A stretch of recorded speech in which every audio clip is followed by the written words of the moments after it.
Hi friends, this is Miss Holly Hall. Today we're going to read the book, Who Took My Hairy Toe? So let's read. On All Hallows Eve, when the wind is whipping through the gap and the trees are scratching at the sky, the folks round here say you can hear Old Tar Pockets screaming. Old Tar Pockets was not his real name. That has long been forgot. Some say he was just a mean old man living up the holler away from other folk, but they also say he was a greedy old man. Even that it wasn't safe to say howdy to him without taking a good hold of your hat. He met his ruination one Halloween. You see, he was prospecting for a little something handy by his neighbor's barn while the neighbor was tarring his roof.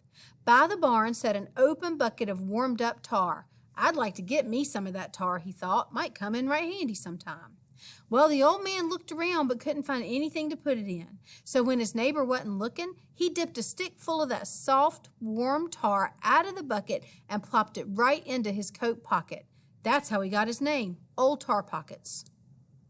Then he spied a few scraggly sweet potato plants, the last of the season, in his neighbor's garden. So Old Tar Pockets began to dig, and he dug up a hairy toe. It was big and covered in coarse brown fur with a long yellow toenail curving over at the end.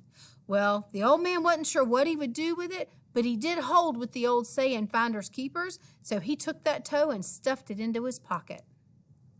Old Tar Pockets carried home those stolen golden sweets and cooked himself up a mess of greens and taters for supper. Then he remembered that he had that toe.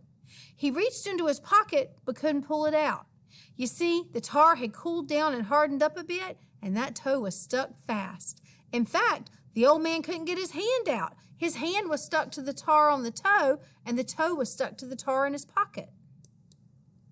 Old Tar Pockets decided to get ready for bed. Tomorrow, when the sun was out, he'd warm up his jacket, soften up the tar, and pull everything out as slick as you please. But just then, the wind began to rise and whistle round the windows. Outside, the trees began to jerk about and claw at the sky. And Old Tar Pockets heard a question on the voice of the wind. It hissed about the corners of his house. It asked, "Who took my hairy toe?" The old man opened the door and stared out into the dark woods beyond the house.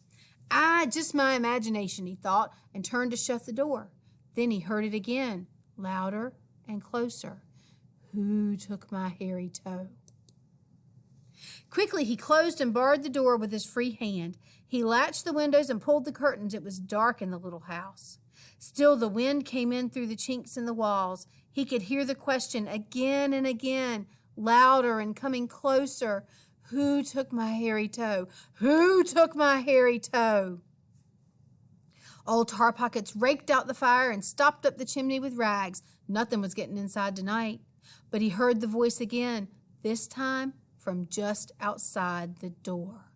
Who took my hairy toe?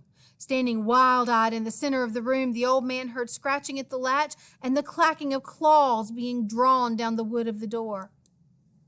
Old Tar Pockets jumped into bed and yanked a quilt over his head, but he could still hear the question, first at one window, then another. Who took my hairy toe? Who took my hairy toe? Suddenly, a mountain-bending shriek of wind blew against the old house with such force that the door cracked and lay in two pieces, gaping open. Just as quickly, the wind died down. In the hush that followed, the old man could hear his heart beating. And he could hear the thump, screech, thump, scrape of heavy feet approaching his bed in the dark. Who took my hairy toe? Old Tar Pockets couldn't take it any longer. He sat up in bed and stared at the darkest darkness he had ever known. Two fiery red eyes stared back. Then he smelt the foul breath and felt the sharp claws as the beast reached toward him. The old man flipped back those covers with his one free hand and cried, Here it is. I've got it in my pocket. Take it. The great beast moaned. It had found its hairy toe, but the toe was stuck in Old Tar Pockets' pocket. With a shriek, the great red-eyed beast grabbed the old man and, tucking him under his arm, ran out of the house and into the October night. Now, when ghosts and goblins haunt the hills and the wind is rising in the treetops, they say you can hear the shrieks of the angry beast. If you listen carefully, You can hear the old man's screams, too, as beast and man wander the valleys and ridges of the mountains together. The kindly folk here say, pay that, no, never mind. It's just old Tar Pockets getting his due. I say, just as long as what's in your pocket is yours, I wouldn't worry about it. Hope you liked the story. The end.